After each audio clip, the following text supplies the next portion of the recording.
Pessoal, no último ano eu faturei mais de R$1 milhão trabalhando 100% online. E isso precisando apenas de um computador ou de um celular e de uma conexão com a internet. Você quer aprender como que você também pode fazer isso? Então clica no link na descrição desse vídeo que eu vou te contar o meu segredo. Com os dirigentes do Flamengo para poder explicar como é que estão as finanças e se ainda tem dinheiro para gastar ou não.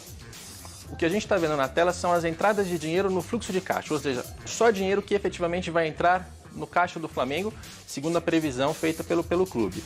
E a gente tem ali, primeiro, um ponto importante, as transferências de atletas, elas contam com 70 milhões que ainda precisam ser realizados. Então é bom assim, o torcedor saber que o Flamengo vai ter que vender jogadores neste ano. Assim como vendeu nos últimos anos, vai ter que vender nesse de novo. Tem que renovar o patrocínio com a Caixa. Isso para fazer aquele valor das entradas que apareceu na tela anterior.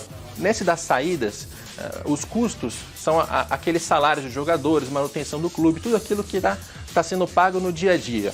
Penhoras e acordos, Profut, empréstimos, todos esses são pagamentos de dívidas, né, de diferentes tipos de dívidas. É interessante de mostrar como essas dívidas são muito menores no caso do Flamengo, né? Outros dirigentes, olhando para esses números, devem estar morrendo de inveja, como você acabou de dizer, porque são valores bastante baixos.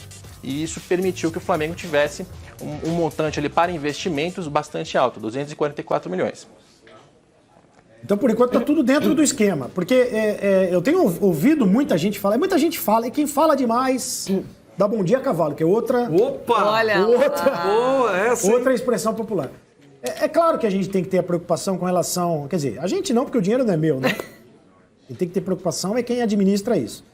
Mas até pelo histórico de péssimas administrações no futebol brasileiro, de se gastar mais do que se arrecada e tudo mais... há a preocupação de que isso possa estourar lá no fim.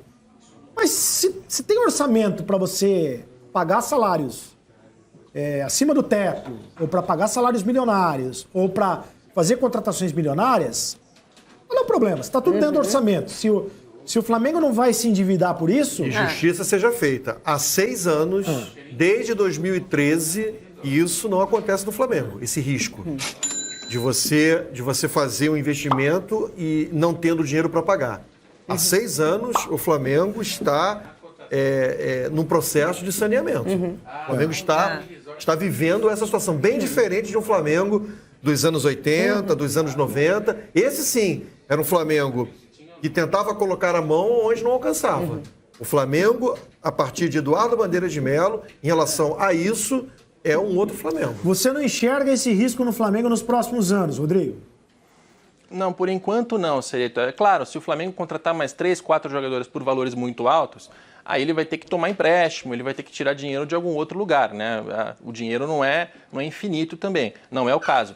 Mas o que é interessante, naquela lista que a gente mostrou, tem 244 milhões em investimentos que o Flamengo separou para esse ano. Tá? É um valor bastante alto. Desse valor, 100 milhões é o que ele poderia gastar em contratações novas, porque a outra parte já tinha sido comprometida por outras contratações feitas no passado. O Vitinho, por exemplo, tem uma parte do Paquetá ali, uma questão contábil. Enfim, desses 100 milhões, o Flamengo ainda tem disponíveis 14 milhões para gastar. Tá? Então quer dizer que o Flamengo só pode contratar 14? Não dá para contratar 20 ou 25? Não, ele pode contratar mais do que isso, mas ele vai ter que tirar dinheiro de algum outro lugar, vai ter que tomar um empréstimo. A diretoria do Flamengo está pensando nessa possibilidade. Se for tomar um empréstimo, realmente tem que passar pelo conselho. Enfim, tem que captar dinheiro de uma outra forma, mas o que a gente vê nos números hoje é que mesmo comprando Rodrigo Caio, Arrascaeta, ainda tem 14 livres, então a situação ainda está saudável. Que é uma situação para causar inveja para muita gente mesmo. E outro recorte interessante que a gente fez, a gente mostrou as 10 maiores contratações do futebol brasileiro, mas das 3 principais contratações, o que elas representaram no orçamento dos clubes, dos respectivos clubes, o Rodrigo? Olha que interessante, é o faturamento do clube corrigido para valor presente e é o valor da transferência também corrigida para valor presente.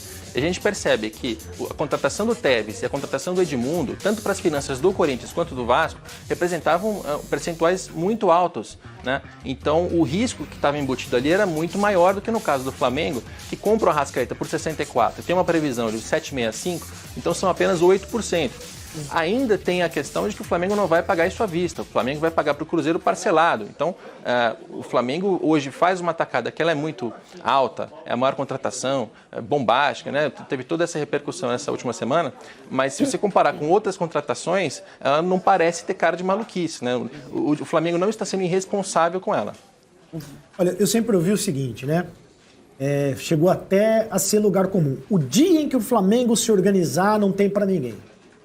Só que isso nunca aconteceu. Parece que está próximo de acontecer. Parece que está muito próximo de acontecer. Eu acho que já começou. Eu acho que já, também. Já começou.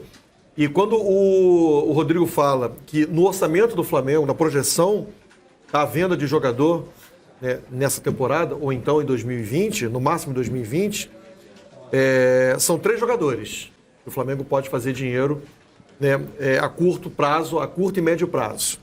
O Lincoln, atacante, o Léo Duarte, zagueiro, e o garoto que está na copinha, o Reinier.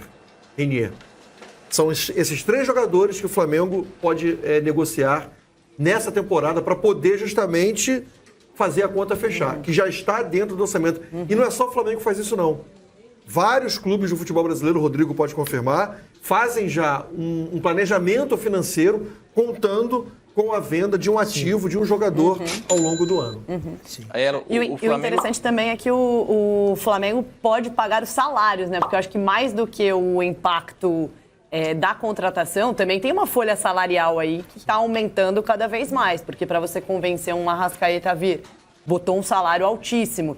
E é interessante que os jogadores hoje sabem que o Flamengo pode pagar esse salário, porque antigamente tinha muito essa coisa, vamos fazer a contratação, aí promete um salário milionário e em determinado momento, putz, atrasou 1 mês, atrasou 2 meses. Acontece com muitos clubes ainda no Brasil, essa coisa de atrasar salários e os jogadores já sabem que no Flamengo isso não está mais acontecendo, né? Então é também uma segurança para o jogador, falar, tudo bem, eu vou para lá. O jogador se fala demais, né? Na verdade, nessa hora, o jogador antes de fechar...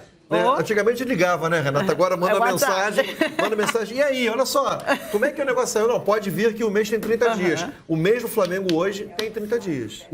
Aquela famosa frase do Vampeta de que eles fingem que pagam e a gente finge que joga. Foi no Flamengo, né? Foi no Flamengo. Isso me parece hoje muito, muito, muito distante, né, Rodrigo? Muito distante. E engraçado é que isso virou até um motivo de crítica da torcida, né? Recentemente tinha as faixas ali de salário em dia e porrada em falta, o que também mostra que a torcida tem que se atualizar. E quanto ao salário, a expectativa da diretoria do Flamengo é que o custo da folha salarial, claro, vai aumentar, porque são muitas contratações, mas que não aumente demais. E para isso, tem jogadores saindo, tem jogadores entrando. Então, com a saída do Giovani, com uma eventual saída do Diego, que ainda não está acertada, mas se ficar também deve ser com um salário mais baixo. Então, com esses acertos no elenco atual, mais a chegada, vai aumentar, mas eles não querem aumentar demais, justamente para não comprometer esse orçamento que a gente está mostrando. Uma das contas feitas é o seguinte, Rodrigo, salários de Giovani e Rômulo pagam o salário do Gabigol. Os 2 salários. A saída dos 2 jogadores, né, o salário dos 2 serve para pagar, o valor serve para pagar o salário do Gabigol. Que é bem alto, né? O do Gabigol é 1.250.000 por mês, porque faz parte mas de um acordo Rômulo e Giovani Rômulo e Giovani juntos ganhavam em torno disso. Lembrando que o Flamengo joga hoje pelo Torneio da Flórida com transmissão do Sport TV. O jogo do Flamengo é no Sport TV contra o Ajax. E o jogo do São Paulo é no Sport TV 2 contra o Frankfurt. Então é isso aí. Valeu, Rodrigo Capello. Muito obrigado pela tua participação. Valeu, Sereto. Parabéns pelo novo programa, hein, Sereto? Acabou a brincadeira, hein? Acabou a brincadeira, obrigado. Agora acabou a brincadeira oficialmente, obrigado. Vamos a... Pra onde que eu até me perdi, agora já não sei mais pra onde eu vou. Pra Paris, pro Rafael de... Você esqueceu? É difícil alguém me derrubar. Você esqueceu? É difícil alguém me derrubar. Mas o Rodrigo Capello me derrubou. Ô, Rafael De Angeli. Pessoal, no último ano eu faturei mais de R$1 milhão trabalhando 100% online. E isso precisando apenas de um computador ou de um celular e de uma conexão com a internet.